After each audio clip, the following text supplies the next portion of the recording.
Almighty God, creator and ruler of heaven and earth, we beseech thee to inspire and guide all our counsels and actions, so that we may always walk in the path of justice, love, and charity to one another.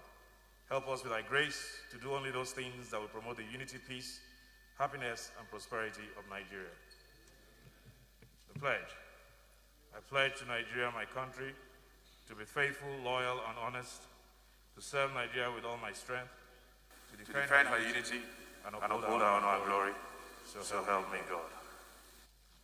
Good morning, honorable colleagues. Let me first of all say and commend you that I was not expecting that the chambers will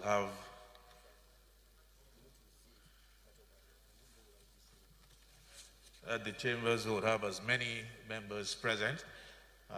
Once again, that is an indication of the commitment and dedication of members of the House of Representatives to nation building. Thank you very much. Good morning, honorable colleagues, and I welcome you all to this session of the House of Representatives, and thank you for being here. We have convened here in unusual circumstances in keeping with these extraordinary times. We are a nation at war, battling an unseen enemy, besotted on all sides. We fight on, unbroken and unbowed.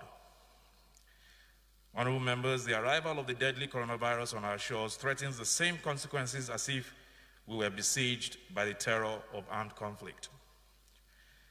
Though our struggle is not against bullets and bombs, our conditions are not any less dire. We are determined to survive through these trying times, and our resolve to triumph in this immediate course is absolute. In the 1 month since we last sat in session, the coronavirus has infected over 1,000 of our fellow countrymen, 40 of whom have passed on. Our hearts are heavy with the burden of loss, but the House of Representatives extends sincere condolences to the families who have lost loved ones. We pray for the peaceful repose of their dearly departed and wish the bereaved families the fortitude to bear the loss. The necessary precautions we must take to prevent further spread of this disease means that the bereaved cannot mourn the dead in the manner of our traditions, thus compounding the heartache. I pray to God Almighty that this too shall pass, and we will in due time remember the fallen and celebrate their lives as is befitting. The government of the Federal Republic of Nigeria has thus far responded to the present challenges with equanimity. The House applauds His Excellency President Muhammadu Buhari, GCFR, for appointing a presidential task force on COVID-19, composed of some of the best and brightest of our nation. The members of the task force have risen to the assignment and proven themselves worthy. We thank them. We encourage them to remain committed and to act always in the best interest of the Nigerian people. We especially recognize the Director General of the Nigerian Center for Disease Control, Dr. Chikwe Ihekwezu, whose calm and steady presence has been a comforting constant. We also recognize the Chairman of the Task Force, Secretary to the Government of the Federation, Boss Mustafa, for his work in ensuring that the task force remains committed to its mandate in the service of the Nigerian people. The restrictions imposed on our people as a result of the lockdown of Lagos and Ogun State and the Federal Capital Territory and the curfews imposed by other state governments are a necessary intervention.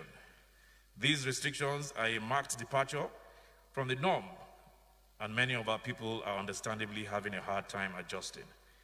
Honorable colleagues, as leaders in your constituencies, you must ensure that the people in your local communities understand the reasons for those restrictions and adhere to all preventive measures, such as hand washing, social distancing, and other guidelines set up by the Nigerian Center for Disease Control.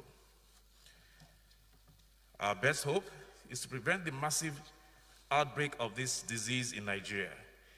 If we fail to do that, and this disease begins to transmit at scale, all our worst nightmares will become manifest for once. and our misfortunes will compound beyond our ability to respond. We will be left to seek our recovery with limited resources to a long time and brutal processes from which we cannot emerge unscathed. We must keep in mind this unfortunate truth and act accordingly. Many have postulated that our current approach to managing this pandemic will not yield the results we desire. It has been suggested that we should look at other alternatives in dealing with this virus, alternatives that are more suited to our economic structure and cultural makeup and are custom-made to our way of life. Recommendations have also been made to the effect that we should lift the lockdown, open up the economy with restrictions, including the compulsory wearing of masks in public places. We will consider all these recommendations and more.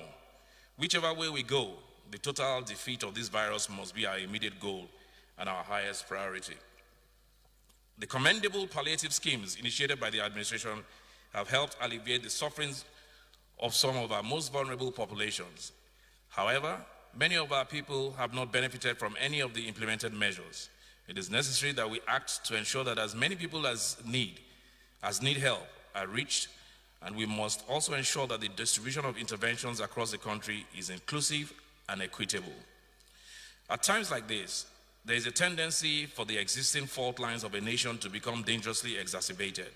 The government must not be complicit by acts of omission or commission in any such aggravations, as such will only make it more difficult to maintain the unity of purpose that is essential to our nation's survival at this delicate time.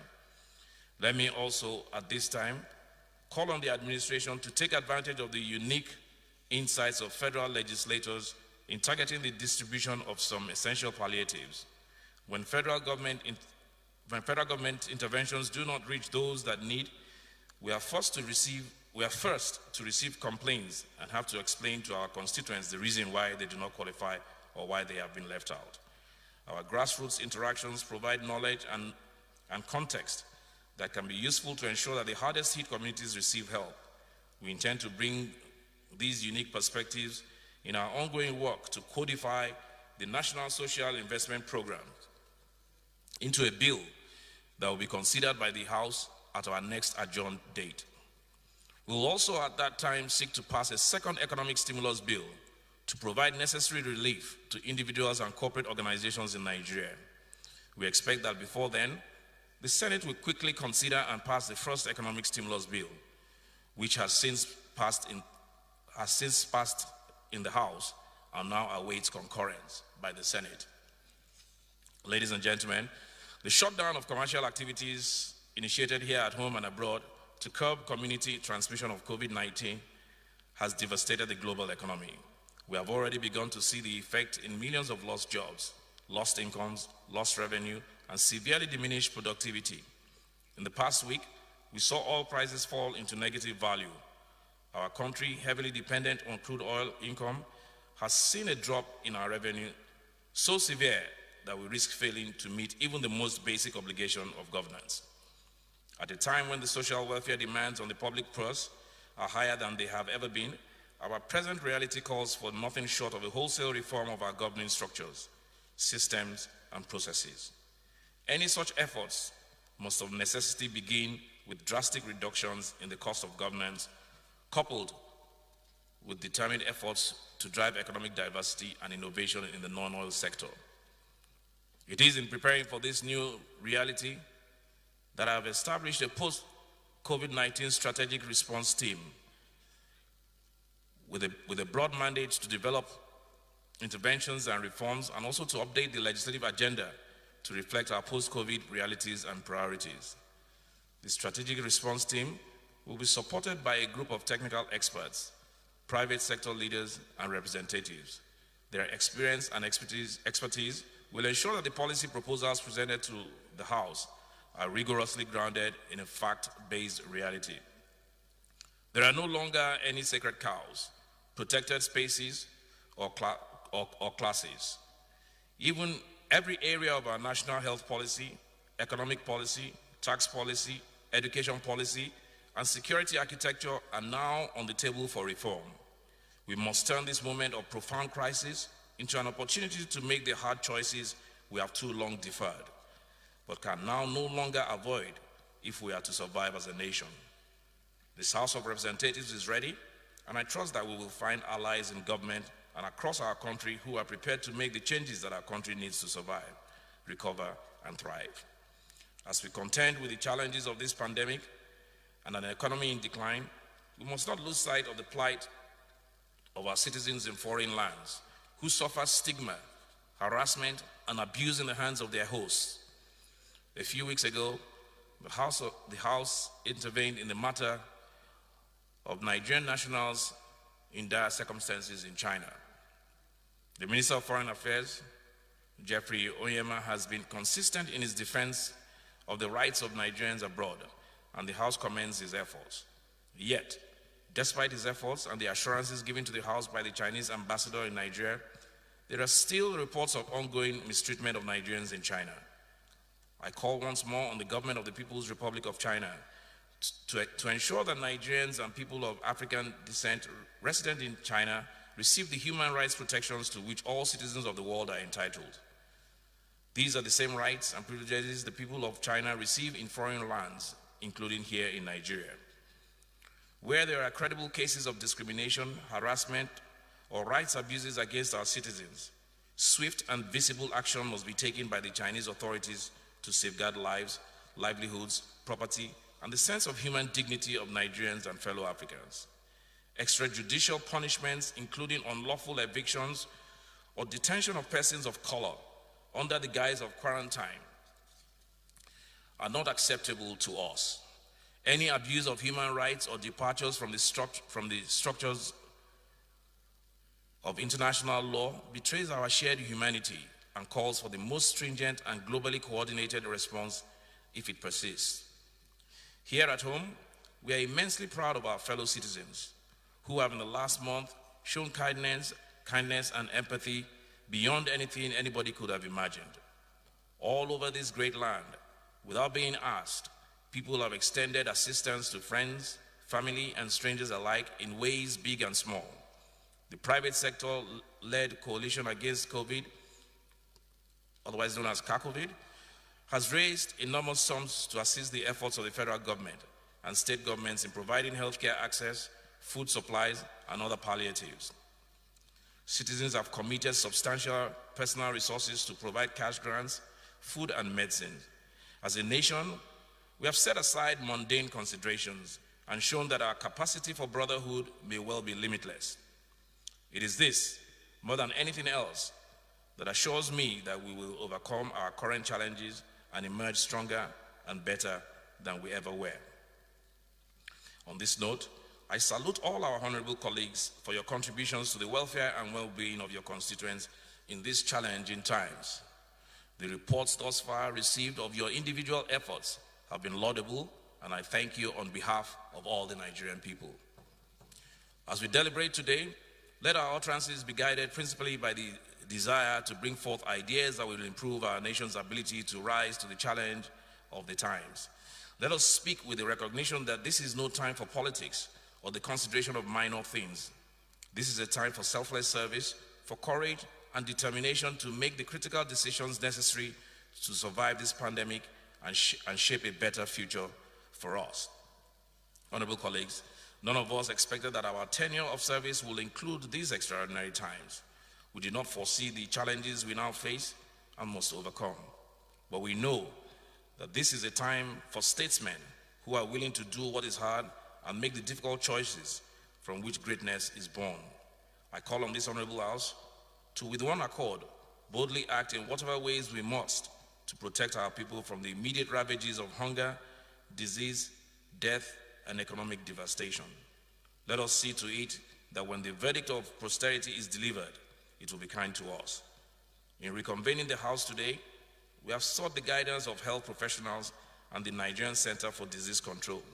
The legislative role in a democracy is essential, and we do not have the option of sitting on the sidelines, particularly at this critical time. We have taken adequate steps to make sure we comply with the guidelines and protocol as put in place by the Nigerian Center for Disease Control and the World Health Organization.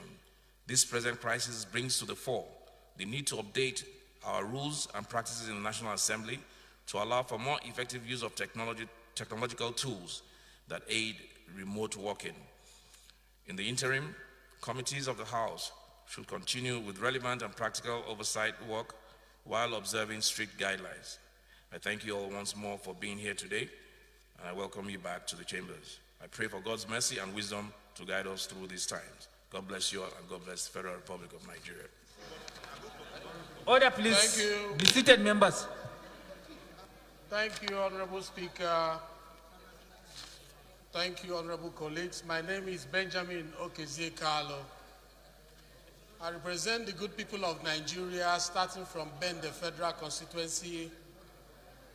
Mr. Speaker, honorable colleagues, I'm from Abia State.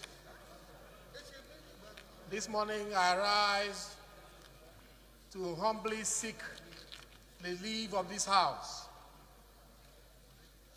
to present a motion on maltreatment and institutional acts of racial discrimination against Nigerians living in China by the government of China.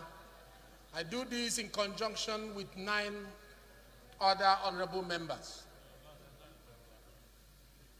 The House is aware that as a result of the mutually beneficial diplomatic and economic relationship between Nigeria and China, about 10,000 Nigerians, including investors, traders, workers, and students, currently reside in and around Guangzhou in the Guangdong province of the People's Republic of China and have generated massive trade volumes between the two countries such that for 2019 alone, Nigeria-China trade value was worth over $8.6 billion. The House recalls that sometimes on April 8, 2020, photos and videos appeared on various social media outlets depicting institutionalized acts of racial discrimination, maltreatment, xenophobic assault, embarrassment, illegal detentions,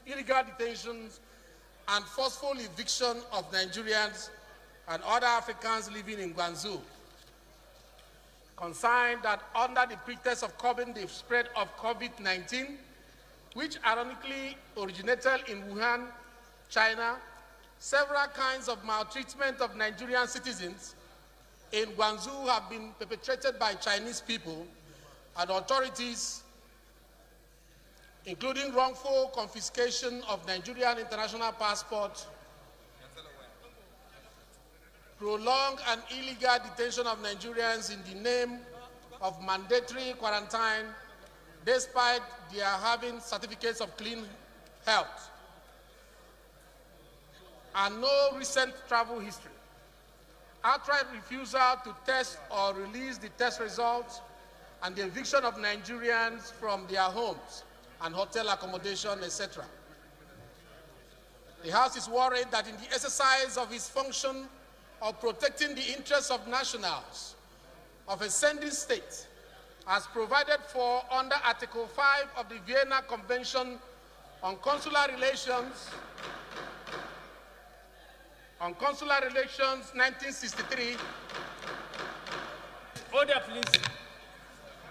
Honorable Olugas, take your seat. Honorable colleagues, please, let's maintain social distance. Let's sit in our seats so that we can get out of here. Honorable Kalu is moving a very important motion. Please, let's be attentive.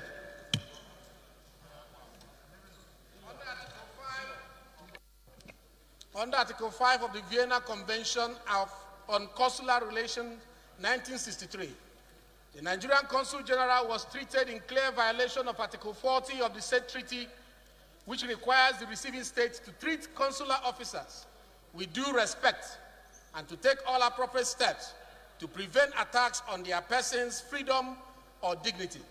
The House also recalls the troubling case of Mr. Felix Awa Elijah, a Nigerian citizen and legal resident in China who mysteriously disappeared after his abduction and prolonged illegal detention by Chinese police authorities sometime around 6 February 2019, and of which all letters and appeal from Honorable Benjamin Carlo, his representative in the House of Representatives, were ignored by the Chinese authorities.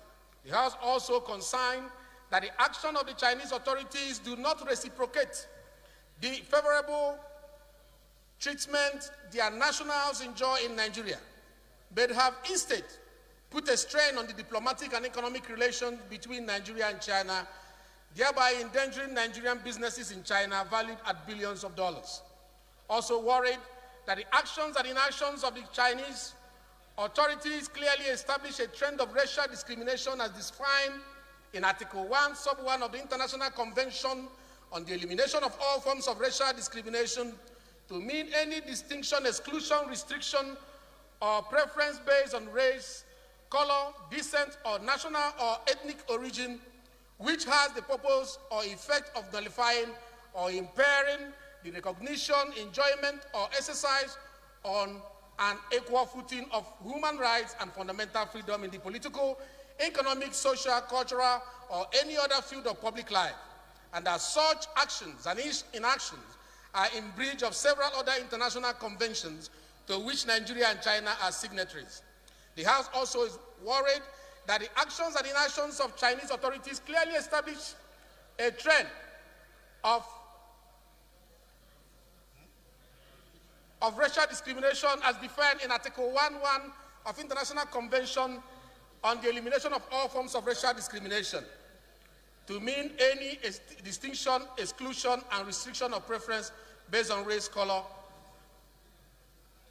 The House is reminded that China is under an obligation to guarantee equality between citizens and non-citizens in the enjoyment of their civil, political, economic, social, and cultural rights, to the extent recognized under the international law and enunciated especially in the Universal Declaration of Human Rights, the International Covenant on Economic, Social, and Cultural Rights, and the International Covenant on Civil and Political Rights. The House is also aware that the Honorable Speaker of the House, Right Honorable Femi Gbajabiamila, the Honorable Minister of Foreign Affairs, Mr. Geoffrey Onyema, and Nigerian Ambassador to China, His Excellency Ahmed Jida, undertook various independent and coordinated intervention, including meetings with the Chinese Ambassador to Nigeria, Dr. Zhu Pinzhon, to register Nigerians' displeasure with the incident. The House further concerned that despite the assurances of the Chinese government to arrest the situation, the maltreatment of Nigeria and China persists. The House acknowledges that it has become imperative to take further action to ensure the safety and welfare of Nigerians in line with the provisions of Section 14(2)(b) of the Constitution of the Federal Republic of Nigeria, 1999. The House therefore resolves, 1, to condemn in its entirety the maltreatment, discrimination, and the xenophobic attack against Nigerians in the Republic of China, People's Republic of China. 2, urge the Ministry of Foreign Affairs and all relevant ministries, departments, and agencies to, as a matter of urgency, ensure that all Nigerians who wish to return home, including Nigerians that only visited for business, Nigerians with any form of travel document and identification, Nigerians with passport but expired visas, Nigerians with passport and valid visas who have been ejected by house owners, Nigerians who have tested negative to COVID-19 are evacuated from China and quarantined upon arrival. 3, the House also urged the Attorney General of the Federation and Minister of Justice, the Ministry of Foreign Affairs, and all relevant ministries, departments, and agencies to provide all necessary financial and other assistance to affected Nigerian citizens in China who wish to seek redress in any local or international court for breach of fundamental rights, loss of property, or any other actionable cause occasioned by this maltreatment or discrimination in China. The House resolves also to mandate the Committees on Interior, Nigerian Content Development and Monitoring, and Commerce to investigate the Nigerian Immigration Corporate Affairs Commission, Nigerian Content and Development Monitoring Board. I take that again. Mandate the Committees on Interior, Local Content, and Commerce to investigate the Nigerian Immigration Corporate Affairs Commission, Nigerian Content and Development Monitoring Board, and any other relevant ministry, department, or agency to check the validity of all immigration documents of every Chinese person in Nigeria and the expatriate quota of all the Chinese businesses in Nigeria to ascertain the number of illegal and undocumented Chinese immigrants in Nigeria, and to report back in 4 weeks. 5, also mandate the committees on interparliamentary relations, foreign affairs, human rights, and diaspora to ascertain the extent of violation of rights of Nigerians in China, as well as losses arising from such maltreatment, and to further engage the Chinese parliament appropriately to register Nigerians' National Assembly's condemnation of the maltreatment, discrimination, and xenophobic attack against Nigerians in China, and to ensure the cessation of such action by its people and government, and that treatment meted to Nigerians are compatible with China's human rights obligation, and to report back within 4 weeks for further legislative action.